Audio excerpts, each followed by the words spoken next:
Sistem kardiovaskuler atau sistem sirkulasi merupakan organ sirkulasi darah yang terdiri dari darah, jantung, dan pembuluh darah atau arteri, vena, dan kapiler.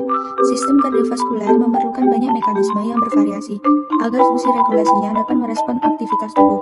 Salah satunya adalah meningkatkan aktivitas suplai darah agar aktivitas jaringan dapat terpenuhi. Pada keadaan berat, aliran darah tersebut lebih banyak diarahkan pada organ-organ vital seperti jantung dan otak untuk berfungsi memelihara dan mempertahankan sistem sirkulasi itu sendiri. Selain itu, sistem ini juga berfungsi untuk membantu stabilitas suhu dan pH tubuh.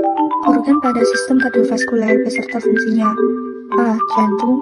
B. Darah. C. Pembuluh darah.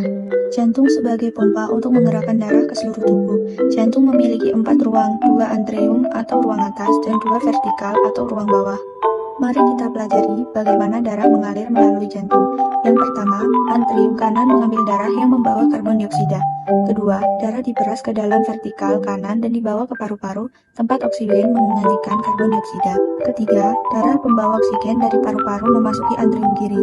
Keempat, darah dipompa ke vertikal kiri dan melalui perjalanannya kembali ke seluruh tubuh. Jantung memiliki beberapa fungsi dalam sistem peredaran darah, antara lain seperti pemompa darah, baik melalui pembuluh darah menuju paru-paru ke seluruh tubuh hingga menerima lagi oksigen dari paru-paru.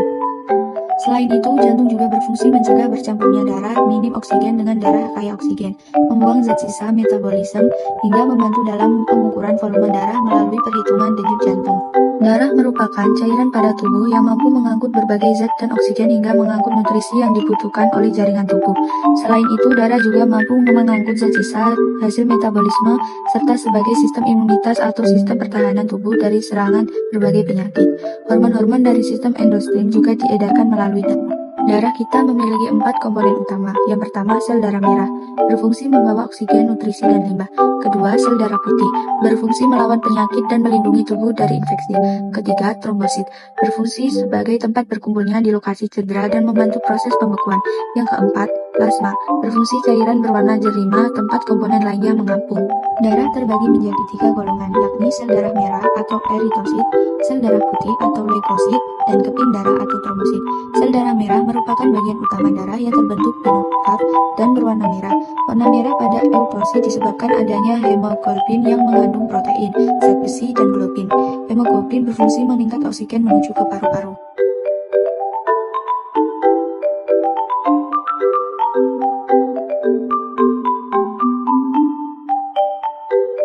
Mari kita lihat lebih dekat ketiga jenis pembuluh darah. Pertama, pembuluh darah memiliki dinding paling tebal dari ketiganya, memungkinkannya menahan tekanan tinggi yang diciptakan oleh jantung. Kedua, kapiler memiliki dinding tertipis yang memungkinkan zat seperti oksigen dan gula melewati dindingnya masuk atau keluar dari darah. Ketiga, arteri. Arteri ini kurang berotot dan elastis dibandingkan arteri, sehingga darah mengalir melaluinya dengan tekanan rendah. Ia juga memiliki katup khusus yang membantu darah mengalir hanya ke satu arah. Setiap jenis pembuluh darah memiliki peran unik dalam setiap peredaran darah.